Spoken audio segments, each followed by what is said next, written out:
Sales is not persuading, convincing, badgering your client to buy.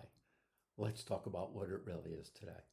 I'm Brian Brereton with That Business Trainer, and we help people sell at a higher level without being a pushy salesperson.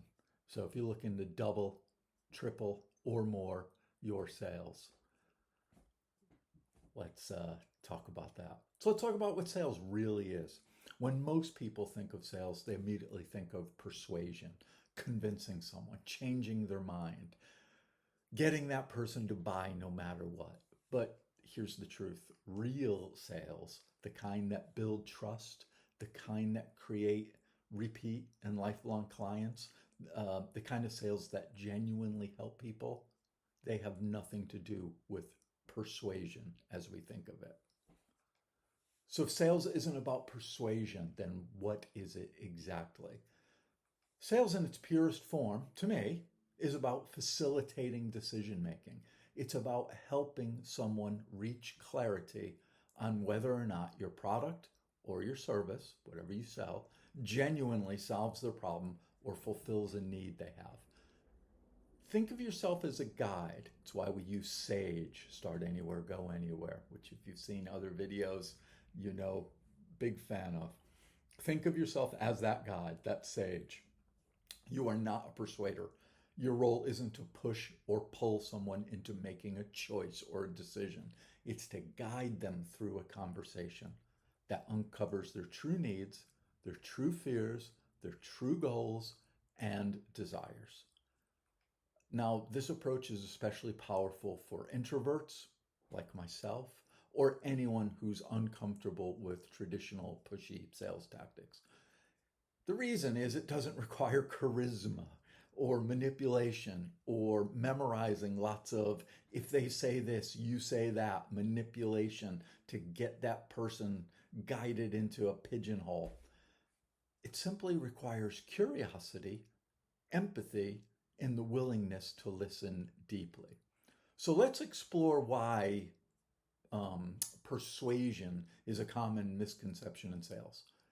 Popular media, aggressive sales cultures, they've created this stereotypical image of salespeople who win deals by sheer force of personality or by manipulating someone's emotions. If you've ever sold this way or been sold to this way, you'll know that regret often follows. True sales professionals understand that long-term sales success comes from trust, authenticity, and genuine service to the client's needs, not temporary persuasion or pushing somebody over. So imagine this, you're talking to a potential client, they seem hesitant. A persuader would jump straight into overcoming objections, pushing harder for that sale. But if you're someone who facilitates decisions, you're going to pause and you're going to ask, can you help me understand your hesitation? See, if you see it, hear it, or feel it, you need to address it and bring it out.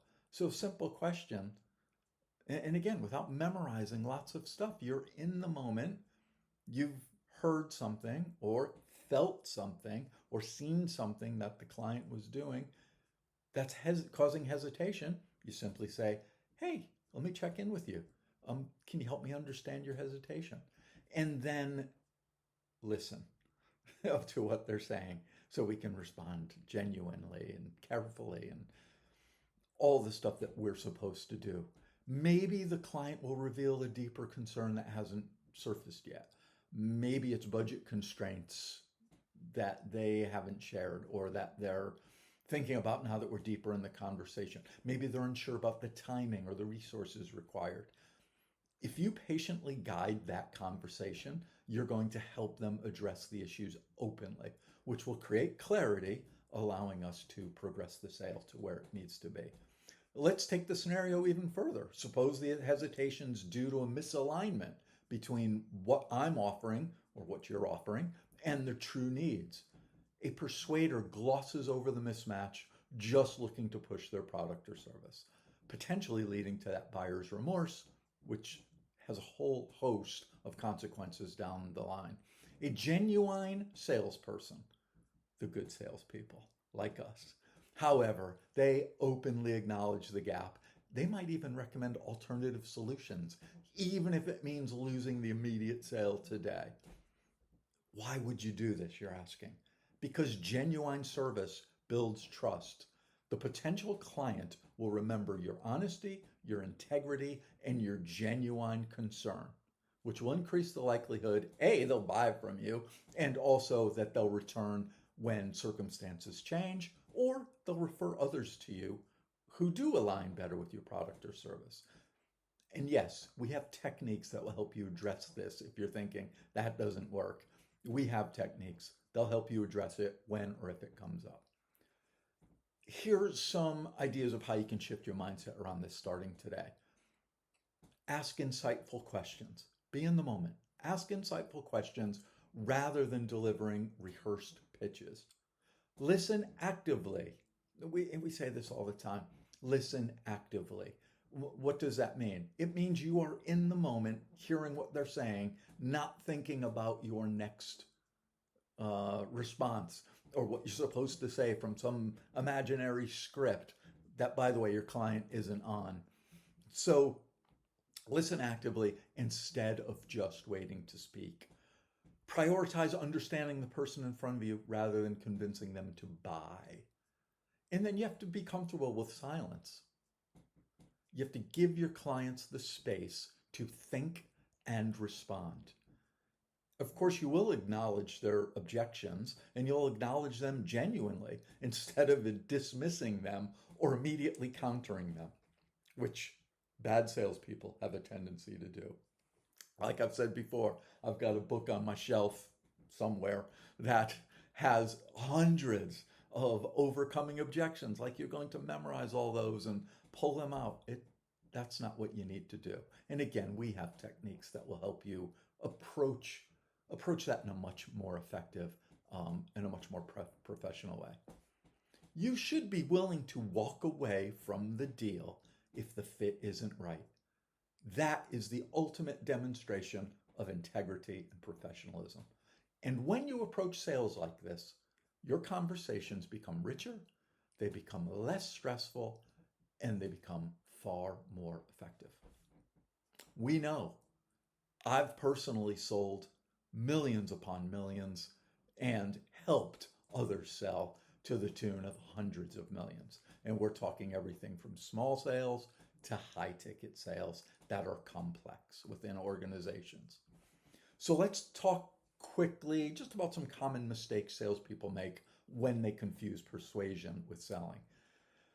Ignoring the client's perspective.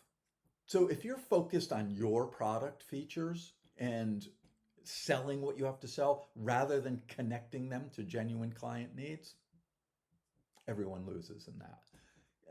Talking a lot or over talking the client, believing that selling means speaking a lot, speaking fast, convincing, controlling the conversation, rather than just simply facilitating a dialogue between yourself and the client.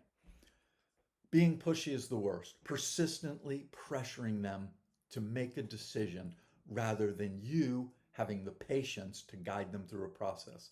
I'm also not talking about slowing it down.